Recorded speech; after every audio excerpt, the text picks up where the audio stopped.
Bienvenue au podcast Les Deux GT. Moi, c'est Hugo Prince, votre animateur, et Kevin Caboret. Kevin Caboret. On est tous les deux l'animateur du podcast Les Deux GT. Yep. En fait, ça fait vraiment un peu longtemps qu'on n'a pas enregistré un podcast. Ouais. On a déjà fait 3 auparavant qu'on a mis sur la chaîne YouTube. Là, c'est notre 4e. Fait qu'on est un peu plus, genre, on va dire, rouillé. Ouais, ben, ça fait un bout qu'on a enregistré un podcast nous L'année deux passée, ensemble. en fait, en 2021. Yep. Fait que là, on reprend ça lentement, on va être plus régulier. Et puis, en fait, les DGT, c'est un podcast où moi et Kevin, on parle de sujets d'actualité. Et puis, on va quand même assez en profondeur de la part de nos connaissances. On n'est pas des experts, mais c'est comme deux personnes qui se parlent des sujets d'actualité de tous les jours. Fait que des conversations normales qu'on a entre les deux. Puis, on voulait enregistrer ça puis les mettre en ligne. Quand j'ai des sujets d'actualité, ça peut être des sujets comme technologiques, politiques, puis plein d'autres choses. Ça peut être même des sujets divertissants. C'est juste une conversation entre les deux gars, genre, Ouais. qui On parlent. fait juste jaser devant la caméra. Ouais. Fait qu'on faisait ça, genre, entre nous deux, sans caméra, tu sais, qu'on se rencontre. On fait beaucoup de conversations, moi et Kevin. Mm-hmm. Puis des fois, ça va vraiment dans des conversations profondes. Puis on a décidé d'enregistrer ça, puis puis le mettre en format podcast, audio, vidéo. Fait que c'est vraiment ça. Puis on va mettre ça sur la chaîne YouTube, puis tout. Fait qu'aujourd'hui, dans ce podcast-ci, on veut vraiment parler on a quelques sujets à parler, mais de plus d'actualité, comme un peu qu'est-ce qui se passe en ce moment avec la guerre en Ukraine. Ouais. Ouais. Il y a la situation de la Russie qui a lancé ce qu'ils appellent une opération militaire sur l'Ukraine, que j'attends encore que l'ONU dise que c'est une guerre, mais bon. Ouais. Mais ça fait déjà plus de 2 mois. Au début de l'année 2021, à la fin du mois de février, début mars, la Russie a décidé d'attaquer l'Ukraine premièrement à cause que, genre, à ce qui paraît, l'Ukraine voulait rejoindre l'OTAN. Puis, c'est ça l'OTAN? Oui. Ouais, fait que la Russie, c'est pas dans leur intérêt, parce que si l'Ukraine rejoint l'OTAN, ils vont pouvoir se militariser plus, c'est ça? Ben, c'était surtout... Pardon. En fait, c'était plus une guerre d'influence, parce que dans l'histoire de la Russie et de l'ancienne URSS, ouais. l'Ukraine et la Russie ont été relativement assez proches. Là. C'est comme si on parlait des États-Unis et du Canada. Ouais. C'est des cultures différentes. C'est des frères, des sœurs la plupart du temps. Oui. Genre, tu sais, je dis pas frères et sœurs des sangs, mais genre, leur histoire sont tellement, genre, ils ont été tellement collés pendant beaucoup d'années jusqu'à ce que l'Ukraine se sépare, puis la chute de l'URSS. C'est ça, URSS? Ben, il y a ça, mais c'est plus compliqué. Au début, c'était deux nations différentes. Ouais. Ensuite, il y a eu l'URSS. Ouais. Et après ça, il y a beaucoup de personnes d'origine russe qui ont... de familles d'origine russe qui vivent en Ukraine et de familles d'origine ukrainienne qui vivent en Russie. Du coup... Ouais, mais la proximité en fait en sorte que c'est quand même j'ai deux régions, la proximité en fait en sorte que c'était deux cultures différentes, mais ils habitent vraiment très proches que ça se ressemble. Fait que c'est vraiment une question de proximité, puis je connais pas l'histoire en fait, puis comme Kevin l'a dit, au début c'était deux nations différentes, puis à un moment donné ça s'est rejoint, puis ils ont été tellement ensemble que maintenant c'est presque pareil, mais certains que maintenant c'est genre, il y a beaucoup... les Ukrainiens, ils n'aiment pas les Russes, ça se voit. C'est pas rendu à ce point-là, c'est plus que dans la perception, disons que l'Ukraine se rapprochait de plus en plus d'une culture européenne, de l'Occident, etc. Ouais, Occident. Et c'est comme si le Canada se rapprochait de la Chine. Pour les États-Unis, c'est pas bon pour eux. Ouais. Du coup, la Russie a dit... Elle s'est prononcée comment ça s'appelle, devant l'Union européenne pour demander à ce que l'Ukraine ne soit pas acceptée dans l'OTAN. Ouais. c'est pas dans l'intérêt, ouais. Comme tu dis, ils veulent pas que c'est un pays trop proche de la Russie pour qu'elle devienne trop occidentale, on va dire. Ouais. Exact. Ouais. Et à partir de ce moment-là, ben, il y a beaucoup de gens qui ont théorisé que Poutine, c'est l'occasion pour lui de redonner la gloire à la Russie, dans un sens, mais j'ai l'impression que c'est plus un mouvement pour dire, ok, vous approchez pas de chez nous. Ouais, c'est ça. Ils font passer un message parce que ça a commencé par. Il y a deux régions qui font partie de l'Ukraine que la Russie a rendu indépendante. Je connais pas je sais pas si tu connais le nom. La Crimée et le Donbass, mais c'est pas indépendant. C'est pas la Crimée, il y avait un autre endroit, genre proche de la Russie, genre. Mais la Russie leur a déclaré indépendante quelques jours avant la guerre. Oui, le Donbass. Ouais, le Donbass, puis l'autre, c'est. Il me semble que c'est la Crimée. La Crimée, attends, on peut juste fact-checker, là. Oui. Indépendante. Ben, indépendante, c'est beaucoup dire, là, mais... En tout cas, c'est ça que la Russie... Elle a aussi dit que le gouvernement ukrainien a été mené par des nazis et tout, mais... Bof. Ça, c'est plus de la propagande. C'est ça, il y a deux régions, fait que tu penses c'est deux, mais je connais pas les noms, fait qu'il faudrait les regarder certainement, là, j'ai regardé vite. Fait que ça a commencé comme ça, puis après, genre, juste quand ils ont réussi à déclarer ces deux régions indépendantes, ça a commencé, les hostilités ont commencé, puis ils ont envahi l'Ukraine, puis ça dure depuis 2 mois maintenant, là. Ouais. Le président. Mais en fait, comme tu dis, la Russie s'attendait à faire ça vraiment vite. Par expérience, puis on a vu ça récemment, je pense qu'en de nos podcasts, on parlait de l'Afghanistan. Oui. Puis par expérience, c'est l'Afghanistan, juste un exemple, dès que les talibans ont commencé à reprendre le pays, le président est parti genre tout de suite. C'est qu'il est vraiment parti du pays. Fait que la Russie pensait qu'elle allait avoir une même situation avec le président actuel. Il ne faut pas oublier le président actuel. Je pense que Zelensky, Poutine ne le prenait pas sérieux. Pour lui, c'était un clown. Genre, c'était un comédien de nature, c'est un acteur. Fait que déjà là, c'est pas un politicien en tant que tel. Fait que lui, il pensait genre, ok, je vais arriver en force, puis ça va être un des premiers à partir, mais genre. Puis il y a beaucoup d'autres choses qui ont empêché la Russie d'envahir vraiment vite. Leur plan, c'était d'envahir carrément, genre, quelques jours. Ouais. Mais je pense que c'est aussi l'effet que le président a tenu debout. Puis ça a donné l'espoir à tous ceux qui sont restés, genre. C'est plus que l'histoire du président ukrainien, de Zelensky, c'est une histoire qui passe bien sur les réseaux sociaux. Et il a su s'en servir. Ouais, c'est un bon communicateur, là. Oui. C'est certain qu'il est déjà, en tant qu'acteur, comédien surtout, il a un bon langage, une bonne présentation, je pense. Même dans sa langue natale, c'est certain qu'il est meilleur qu'en anglais. Puis le fait qu'il parle aussi en anglais, quand même, il s'exprime. Il y a ça, mais il y a deux choses qui m'ont beaucoup marqué dans ce conflit. C'est, comment dire, déjà, c'est un conflit qui se passe en Europe. Du coup, les Européens se sentaient vraiment concernés par le conflit. Ouais. Et la première fois depuis la Seconde Guerre mondiale. Et c'est un pays où il y a un accès relativement facile à tout ce qui est réseaux sociaux et tout. Donc, les gens sur place, ils montrent ce qui se passe. Et les gens juste à côté en Europe et tout, ils sont inquiets parce qu'ils voient des gens qui leur ressemblent vivre des trucs qu'on pensait juste réservés à des zones de combat extrême, genre.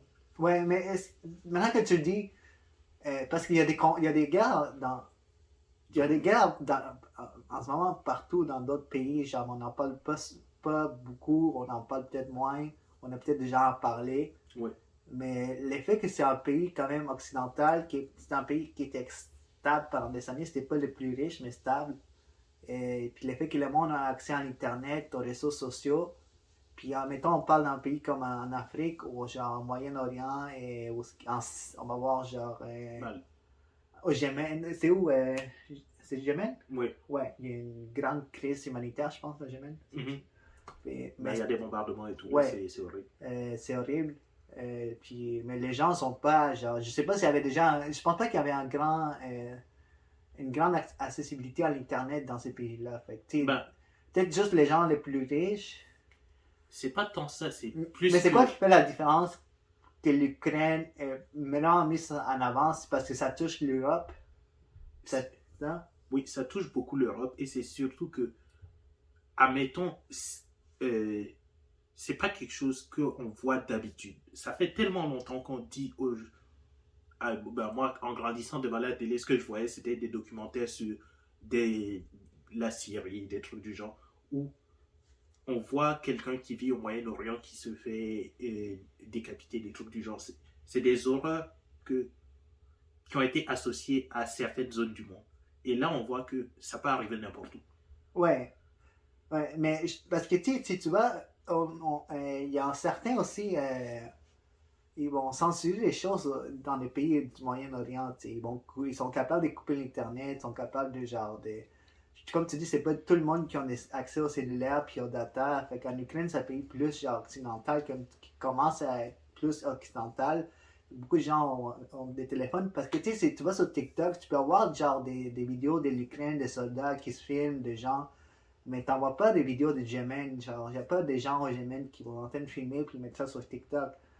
Ouais. Fait qu'il y a une grande différence entre la culture et l'accessibilité aux moyens comme le cellulaire, l'Internet en Ukraine, qu'au Yémen. Puis aussi le fait que la culture est différente, puis peut-être ils sont moins axés, genre, publiés sur les réseaux sociaux, parce que je pense sûrement qu'il y a déjà une censure du gouvernement, je pense que c'est un roi, le Yémen. Je saurais pas dire. Mais gouvernement ou royauté qui censure l'Internet déjà, surtout dans les pays au Moyen-Orient, il y en a qui censurent, qui coupent les choses. Fait tu sais, en Ukraine, c'était assez libre pour pouvoir genre, partager ça sur les réseaux sociaux. Puis aussi, il y a un président qui est assez, genre, on va dire, qui se met de l'avant. Fait que tu sais, ça l'aide aussi pour tout. Mais aussi le côté genre historique, ça fait longtemps en Europe que ça n'a pas arrivé. L'Europe a tout le temps été stable, ça a tout le temps été en problème quelque part d'autre. Ouais. Plus ou moins. Le truc, c'est qu'il y a, c'est sûr qu'au niveau même du conflit, c'est intéressant de voir la place des réseaux sociaux. Mais ce qui m'a beaucoup surpris dans cette situation-là, c'est à quel point il y a des gens qui sont prêts à tout pour juste gagner un peu d'attention ou un peu d'argent. Parce qu'il y a des gens qui se mettaient à copier les bandes son, admettons quelqu'un filme un bombardement, il y a quelqu'un qui va utiliser le son du bombardement. Ouais, j'ai vu ça sur TikTok. Ouais, pour essayer de se faire passer pour une victime et tout là, et ça c'est dégueulasse juste. Oui, ça, ça fait en sorte que les gens, pensent que ça l'arrive pour de vrai, là, ils vont liker ces vidéos, ils vont les publier, les partager, puis dépendamment de la plateforme, là, plus c'est partagé, plus c'est liké, tu peux avoir un certain revenu. Ou juste des gens qui aiment avoir ce grand nombre de personnes qui ont leur attention. Des fois, ils vont mettre des liens de donation, puis des données, mais en fait, c'est tellement faux, tu sais. Il y a des gens qui vont scammer d'autres, qui vont utiliser ça. Mais ce genre de choses, ça a tout le temps arrivé. Genre, les gens ont tout le temps pris profit de. Pas juste maintenant sur les réseaux sociaux, juste en copiant des sons, ou genre en publiant des fausses images, ou des choses, des faux sons, genre un son avec une vidéo, puis là, les gens pensent que lui, il est dans son bunker, ou la personne, mais genre, ça a tout le temps arrivé dans l'histoire de l'humanité que les gens qui ont déjà fait des atrocités d'eux-mêmes. Pas juste sur les réseaux sociaux, là, il y en a qui ont fait ça à la télé, qui ont passé dans le journal, il y en a il y en a qui ont scamé des gens, genre porte à porte. Fait que ça, c'est la nature humaine, là, c'est juste. La seule chose qu'on peut faire, c'est juste encourager les gens à mieux s'informer, c'est d'aller sur des sources officielles. Surtout quand on se renseigne sur une guerre. Là. Quand tu dis sources officielles comme quoi, qu'est-ce que toi tu regardes? Pour être honnête là, avec vous, moi je fais juste scanner des choses. Et tout ce que je dis, peut-être c'est juste en général. Qu'est-ce qu'on dit, c'est en général. Considère que Kevin peut-être est plus à l'aise dans ces choses-là. Fait que tu te demandes c'est quoi les sources officielles. Par exemple, quelqu'un qui écoute, qui regarde, il se dit ok, c'est quoi les sources que tu mentionnes?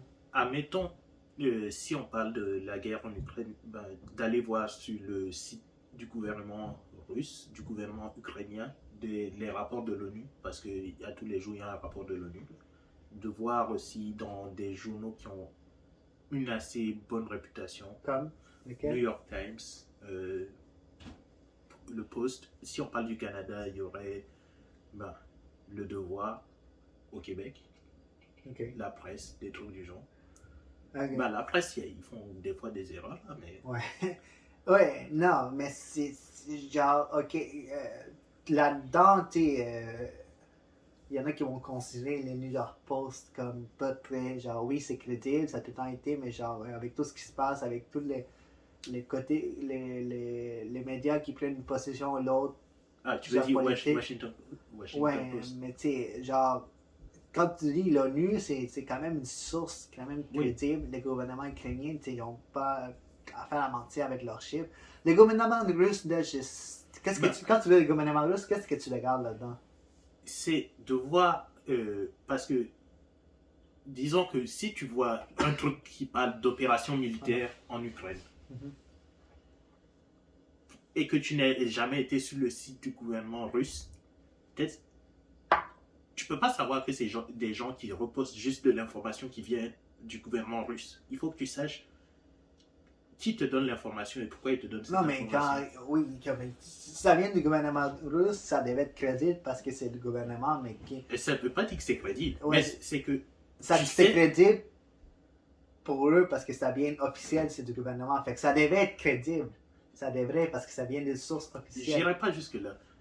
Mais ça veut dire que, admettons, dans l'intérêt du gouvernement ukrainien, ils ont intérêt à dire, ok, il y a eu, je sais pas, 100 000 soldats russes morts, plutôt que 50 000. L'intérêt du gouvernement russe, c'est de dire, il y a eu 20 000 soldats russes morts, plutôt que 50 000. Mais quand tu vas regarder dans le gouvernement russe, oui. Toi, tu fais... Je veux voir qu'est-ce qu'ils disent, mais tu n'es pas en train de genre dire ça c'est crédible, tu n'es pas en train de dire ça c'est... Je ne suis pas en train de dire qu'ils disent la vérité, mais je veux savoir qu'est-ce qu'ils disent sur le conflit. Parce que si je vais sur les réseaux sociaux et que je lis la même chose que le gouvernement, je sais d'où vient cette information. Parce que si je lis, je sais pas, sur... il y a eu un bombardement de la Croix-Rouge en Russie. En Ukraine plutôt. Et que la Russie dit, c'est pas nous. Et que je vois un journal qui dit, la Russie a rien fait. Je peux me dire, ok, ce journal-là, il prend ses informations du gouvernement russe. Je vais faire plus attention à ce qu'il raconte. Ok. Fait que tu dois la source de genre... de l'information. Me rapprocher le plus possible de... Mais ça ne veut pas dire que la source aussi, ça ne veut pas dire que la source est véridique et crédible aussi. Non, ça veut dire que je sais pourquoi on me le dit. Ouais, tu sais qui a influencé cette information. Exactement. Ok, fait que toi, tu vas jusqu'au fond. Mais même en allant vers le fond, c'est genre... ça veut pas dire que c'est véridique parce que ça vient d'une position, genre ça vient de la Russie, fait qu'il y a un intérêt, genre, créer leur propre narrative. Exact. Mais en faisant ça, comment dire, je n'ai pas juste une version de l'histoire. J'ai plusieurs versions qui vont se contredire dans les endroits qui sont plus difficiles à comprendre. Si on parle on revient sur le conflit, si on parle du nombre de morts, des trucs du genre, qui a fait quoi, à ce moment-là, je préfère avoir plusieurs versions et après pouvoir comprendre, ok, finalement c'était ça qui s'est passé. Parce que si je fais juste écouter le gouvernement russe, admettons, ou le gouvernement ukrainien, je ne prends pas une décision basée sur des faits, je prends une décision basée sur une version de l'histoire. Mais mettons, toi, tu vas te créer ta propre version des faits avec tout ce que tu as appris. Exact. Mais est-ce que ta propre version des faits est vraiment la vérité, tu sais? Parce que c'est un mélange de tout, mais il y a déjà la source, on va dire, russe est un peu, genre, corrompue, puis la source ukrainienne aussi un peu, genre, pas full, ça peut être aussi, genre, on va dire peut-être qu'ils ont des choses qu'ils disent pas aussi. Fait que déjà, toi, tu mélanges tout ça, puis tu fais un pot, puis là, tu t'en ressors, qu'est-ce que tu penses qui est vrai. Fait que, est-ce que là-dedans, toi, tu penses que, qu'est-ce que toi, tu penses, c'est vraiment, genre, parce que ça mélange de plein de choses mélangées qui peut être toutes des deux côtés qui peut être fausses. Ouais. Mais genre, à la fin, Si ton verdict est pas si vrai non plus, parce que c'est juste tout ce que t'as pris, genre, c'est juste des morceaux, mais est-ce que ces morceaux-là, c'était vrai, c'est vraiment... Admettons, quand est-ce qu'on va genre avoir la vraie information, puis on va savoir... l'idéal, ce serait que si quelqu'un a filmé le truc sur place et que j'ai la vidéo, ce serait ça la source primaire. Mais souvent, quand on parle de nombre de morts, des trucs du genre, c'est un estimé aussi. C'est genre, ouais, on sait pas réellement. Genre. Oui, c'est des gens qui vont être, c'est les gouvernements qui vont être sur place qui vont compter ça. Ouais, c'est bon. Et je suis obligé de faire la balance de ces chiffres-là. C'est sûr que si chacun filmait et comptait, on pourrait le faire, mais personne n'a envie de vérifier le nombre de morts. Ouais, non, je comprends. Fait que, tu sais, ça, c'est vraiment... la question... Tu sais, comme tu dis, il faut tout le temps vérifier ses sources, puis faire ses propres... Avec tout ce qu'on a vérifié de chaque côté de la médaille, ou de chaque endroit, d'amener tout ça, puis genre vraiment de prendre tout ce qui fait plus de sens. Puis tout le temps d'avoir, genre, de créer cette vérité, mais de tout le temps de laisser ouverte pour que s'il y a plein de nouvelles informations, pour que ça soit changeable. En fait, l'important, c'est que ça soit changeable, ton opinion, genre. Que ce soit changeable, oui, dans un sens, mais c'est surtout que ça me permet de prendre des décisions. Parce que si j'ai l'information qu'il y a des gens sur TikTok qui copient le son d'autres vidéos, quand je vais voir les vidéos, je vais faire attention et puis je vais pouvoir dire, ok, lui, il a fait une copie, je vais le reporter, je vais le signaler pour qu'il ne scame pas d'autres personnes. Ouais. Ou si je vois quelqu'un qui dit, ok, ben non, c'est pas une guerre, la Russie fait juste se promener dans les forêts ukrainiennes pour ramasser des champignons. Ok. je vais lui dire, non, c'est pas ça qui se passe, faudrait que tu regardes ça, un truc du genre. Ouais. Mais c'est vraiment malheureux qu'est-ce qui se passe là, une guerre, il y a des, comme on dit, il y a beaucoup de guerres en ce moment dans beaucoup de pays, des endroits, puis l'Ukraine, malheureusement, c'est un des pays qui est touché par ça, pour différentes raisons, puis politiques ou autres. On regarde ça de l'extérieur, on ne vit pas là, c'est certain que c'est difficile pour ces gens-là. Fait que c'est quelque chose qu'on voulait aborder dans ça. Ouais. On peut en parler vraiment genre, tout au long, puis donner notre opinion. Mais la seule chose qu'on sait que la guerre, ça fait mal. C'est pas bon. C'est pas bon, ça détruit beaucoup de vie. C'est plus que ça, c'est s'il y a une façon, parce que beaucoup de discussions que j'ai eues au début avec d'autres personnes qui étudient en médias, c'était qu'est-ce que nous on peut faire dans ça? C'est sûr que nous on va pas, à moins que le Canada rentre en guerre avec la Russie ou quelque chose du genre, on n'aura pas à intervenir directement. Mais la partie qu'on a à faire, c'est de faire en sorte d'essayer de retrouver la bonne information.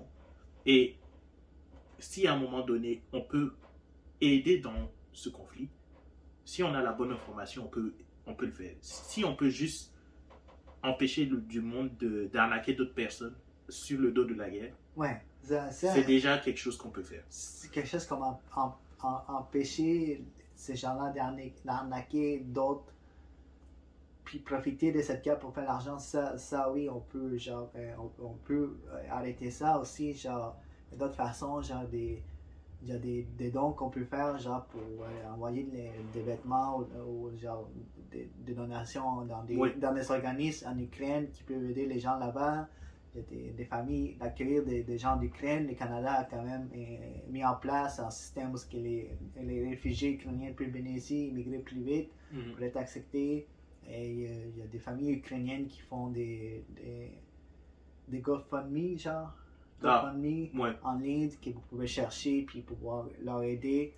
Il y a beaucoup de ces choses-là, s'il y a des gens qui ont vraiment besoin d'aider, il y a beaucoup de ces choses-là qu'on peut faire.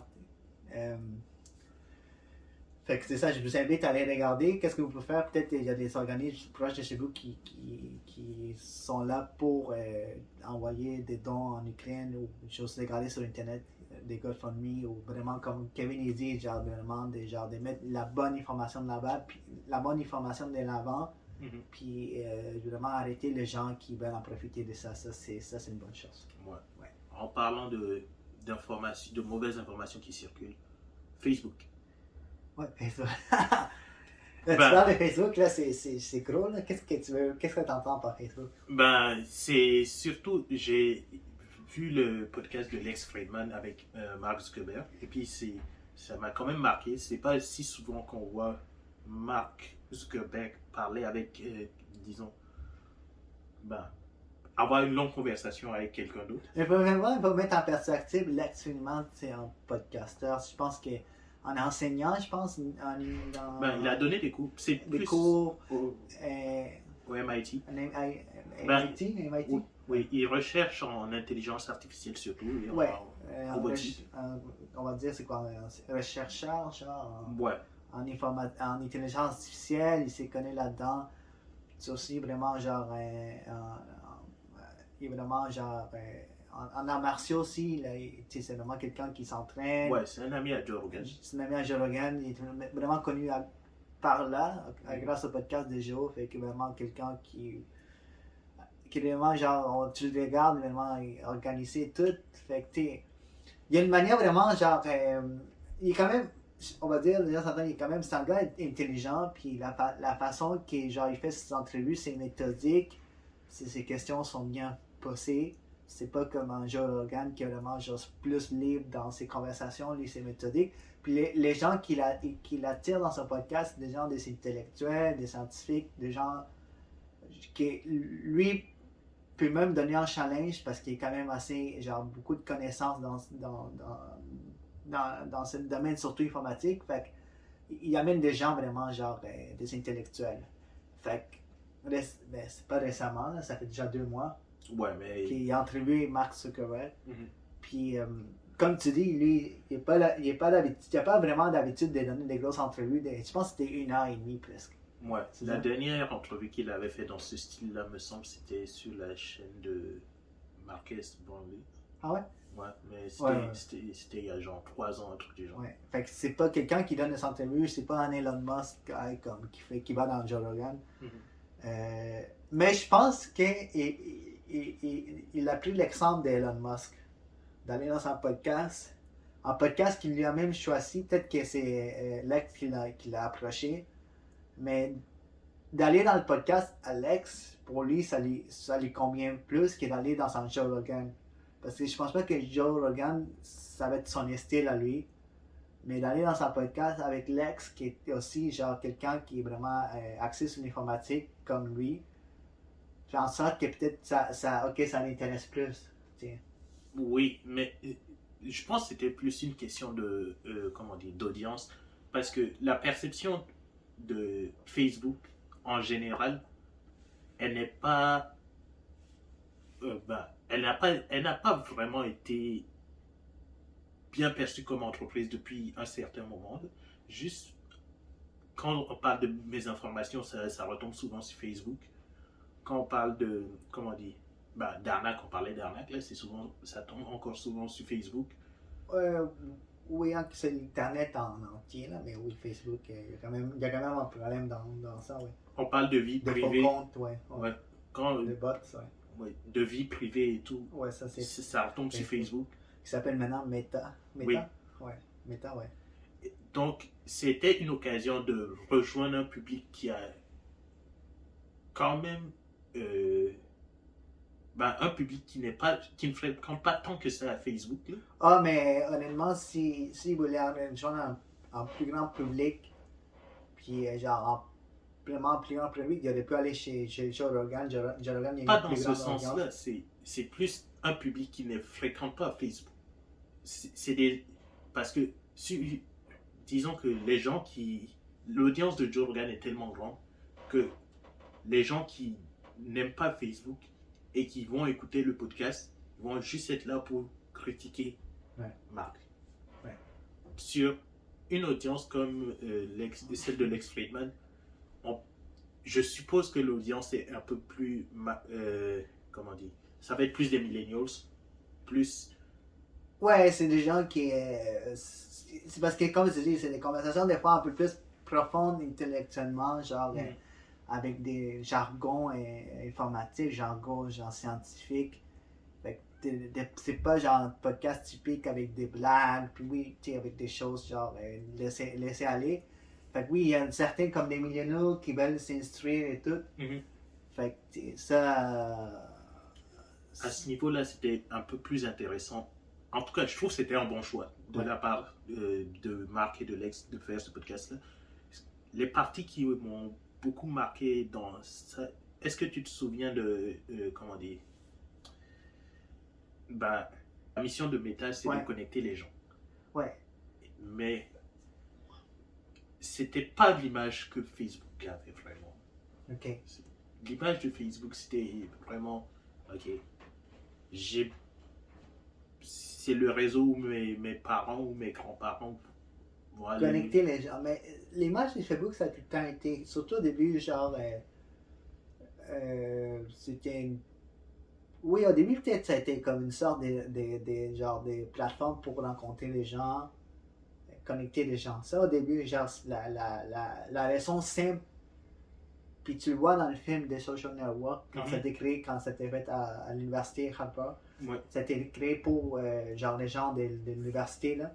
Et c'était juste connecter les gens. En fait, une entreprise, quand ça commence avec un but noble des mêmes,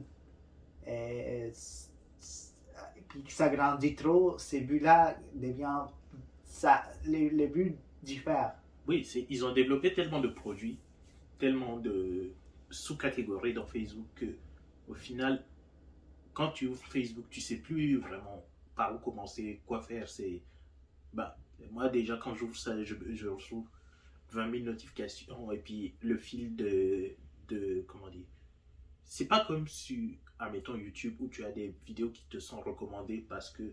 Mais YouTube, leur mission est différente. Exact.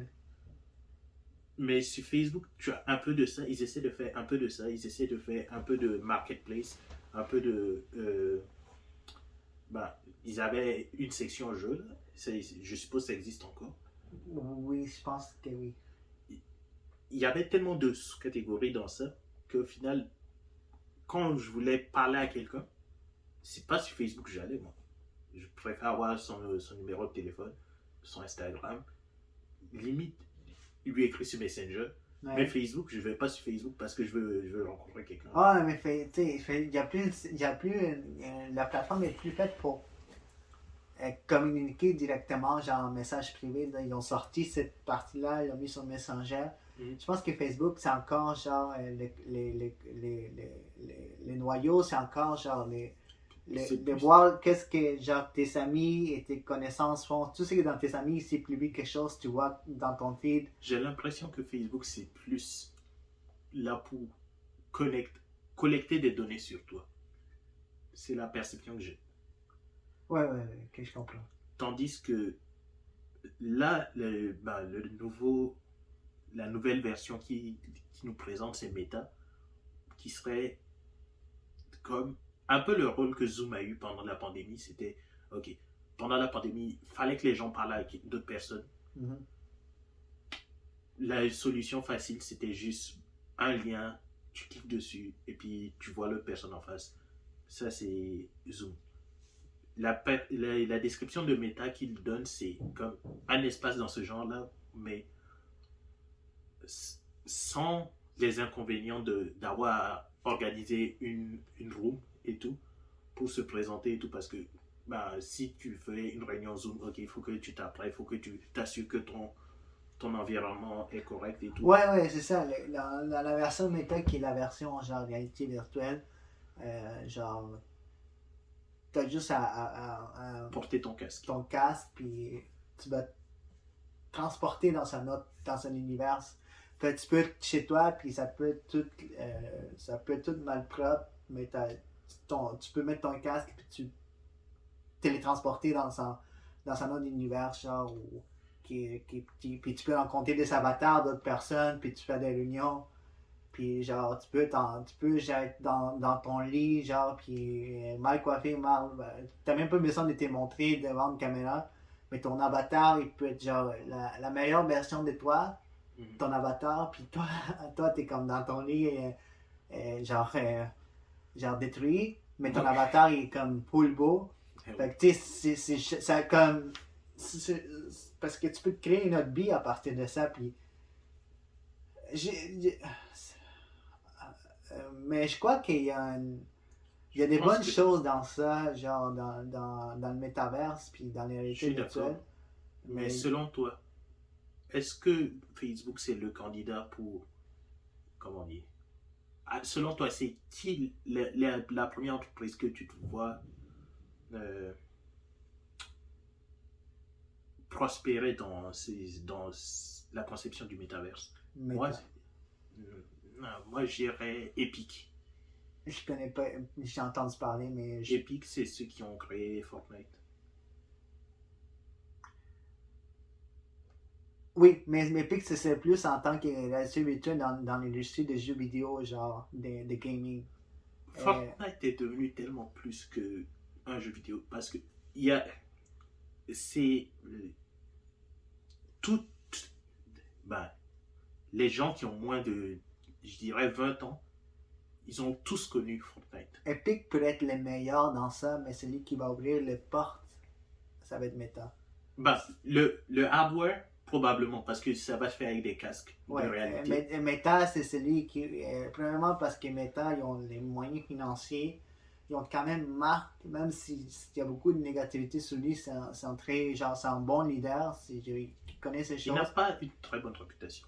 Oui. Il y a très peu de gens qui lui font confiance dans. Mais genre, on va s'entendre dire que depuis qu'il gère Facebook, puis oui, il y a des manières, il y a des choses qui sont pas propres, mais il a géré quand même une compagnie qui a comme bouleversé vraiment genre dans les courants de notre vie. Oui. Puis je pense que en mettant un agent lui comme leader qui manège la compagnie, je pense qu'il va continuer. Puis il est encore jeune, vraiment jeune, il n'a même pas encore 40 ans, je pense. Puis il va encore continuer à innover, puis il va encore avoir l'influence. Puis Meta va sûrement ouvrir. Il peut y avoir des compagnies comme Epic qui vont arriver avec des meilleures versions du software, puis tout. Mais il faut quelqu'un qui trace les chemins, puis qui ouvre les portes. Parce qu'il ne faut pas oublier que Facebook, Meta, ils ont l'accès à des milliers de personnes. Fait qu'ils sont capables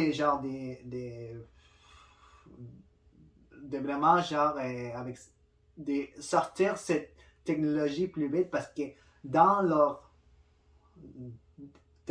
données, dans ça, ils ont accès à plein de gens. Ils sont capables genre de pousser vraiment, on va dire, s'ils créent un jeu vidéo puis ils le poussent sur Facebook, ils ont accès à des milliards de gens qui peuvent les prendre.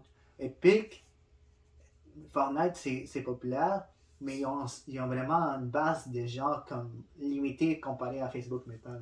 Je te donne deux avantages que Epic a. Un, c'est plus que, comment dire, les gens qui vont sur Epic, ils sont déjà habitués au concept de monnaie virtuelle. Mm-hmm. Parce que sur Epic, tous les achats que tu fais, c'est en VBucks. Ouais. Et sur Epic, sur Fortnite, c'est pas des achats qui vont te donner un avantage dans le jeu. C'est plus des trucs cosmétiques, des trucs du genre. C'est le métaverse sans l'aspect 3D pour le moment. Mais à partir du moment où tu pourras utiliser ces cosmétiques et tout, et ces contenus de marque, parce que Fortnite, il rajoute du contenu pas juste basé sur eux, mais sur des gens qui font partie de la communauté, etc. Sur des contenus de marque comme Coachella, par exemple, qui se déroule en ce moment. Ouais. Ils auront des partenariats avec Fortnite et tout. La culture de Fortnite est déjà prête pour le métaverse. Et deuxièmement, juste en termes user-friendly. Mm-hmm. Les gens, ils connaissent Fortnite parce que c'est un jeu déjà. Ouais. Et ils ont grandi avec. Et ça suscite une confiance que Facebook n'a pas. Si tu me dis que Facebook a développé un jeu, la première question que je me pose, c'est quelles données ils vont prendre sur moi? Mais tu sais, toi, ce qu'il faut comprendre, toi, puis sûrement plusieurs de personnes qui écoutent comme toi sont des gens qui sont plus conscients de ça. La plupart des gens vont juste prendre Facebook puis vont l'utiliser genre sans vraiment penser genre il y en a qui s'en doutent puis ils font pareil. Il y en a qui s'en foutent puis ils font pareil. Il y en a comme toi qui vont dire ok je préfère genre un Fortnite qui va aussi prendre des données de toi parce que c'est certain qu'ils le font. La question, mais ils ont j'ai une meilleure apparence que Facebook. Mais dans des milliards, je connais des milliards de gens utilisent Facebook, puis genre, il y en a là-dedans, il y en a qui font juste vivre leur vie, puis ils se posent pas la question si Facebook prend mes data ou non. Fait que, tu sais, quand ils vont voir un jeu vidéo, et puis ils veulent juste perdre leur temps ou juste s'amuser, ils vont l'utiliser pareil. Je suis d'accord. L'endroit où Facebook a un avantage certain, c'est pas dans l'ouverture du métaverse, c'est plutôt dans son expansion. Ouais, son expansion, ouais. Présentement, la plupart des gens qui utilisent Facebook sont dans des pays émergents ou moins développés. Ouais. Mm-hmm. Et ces personnes-là, quand ils vont vouloir s'intéresser au métaverse, ce sera l'option la plus facile. Mais pour des gens qui vivent dans un pays comme le Canada, les États-Unis ou l'Australie, par exemple, la réputation de Facebook fait juste que c'est pas la compagnie à laquelle je ferais confiance. Mais intéressant en fait, c'est ils vont plus l'expandre qu'il l'ouvrir. Oui. Qu'ouvrir le métaverse, je pense que ça va être d'autres compagnies comme Fortnite ou Epic ou d'autres qui vont émerger, qui vont ouvrir ça, mais qui va l'amener, qui va l'expandre à plus de gens possible, ça va être sûrement Facebook avec Meta, avec des choses qu'ils vont créer, parce qu'ils vont avoir une plus grande base de gens. Mm-hmm. Mais il y a sûrement des gens clés qui vont ouvrir ça, qui vont rendre ça plus accessible oui, aux gens, puis plus comme qui vont la rendre plus genre qui vont faire en sorte que les gens vont moins avoir peur des genres des ça dans leur vie. Puis après Meta va juste l'expandre, qui vont peut-être copier comme ils ont souvent fait. Ouais. Copier des choses que les autres font pour l'expandre à ces gens qui ont fait comme ils ont fait quand ils ont copié Snapchat, ils ont copié TikTok. À partir du moment où une compagnie atteint une certaine taille, ils font juste intégrer les features des autres compagnies. Ouais, fait que ça l'expand. Ça expand parce que c'est ceux qui vont, les compagnies qui vont ouvrir vont sûrement, ils vont avoir des utilisateurs qui vont, c'est des gens qui utilisent ça comme, c'est des utilisateurs comme on appelle ça dans les startups, c'est les premiers utilisateurs, ceux qui ont hâte d'essayer ces technologies, mais genre, ces gens-là, les premiers utilisateurs, c'est ceux qui sont curieux ou veulent juste utiliser ça. Mais Meta, Facebook, ils vont prendre ces mêmes technologies, ils vont l'expandre dans tous leurs milliards d'utilisateurs. Puis là-dedans, mais c'est des gens plus âgés qui commencent, comme les gens comme ma mère, ou tes parents qui commencent genre depuis quelques années à ouvrir des comptes Instagram. Ouais. Genre qui ne faisaient pas avant. Ils commencent à ouvrir des comptes Instagram, puis ils commencent à publier des stories. Puis là, beaucoup, tu vois, c'est beaucoup plus sur Facebook. Il y a des stories aussi sur Facebook. Puis genre, tu vois, des personnes un peu plus âgées qui publient des stories, mais qui ne sont pas sur Instagram, mais qui utilisent les stories qui au début étaient utilisées par des jeunes milléniaux, genre sur Snapchat.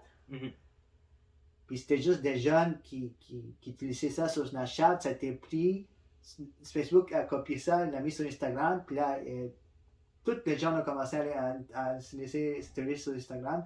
Puis là, il a amené ça sur Facebook, ça fait en sorte que les plus vieux aussi ont commencé à faire des stories. Yep. Fait que t'as l'impression, genre Facebook va sûrement expandre le métaverse.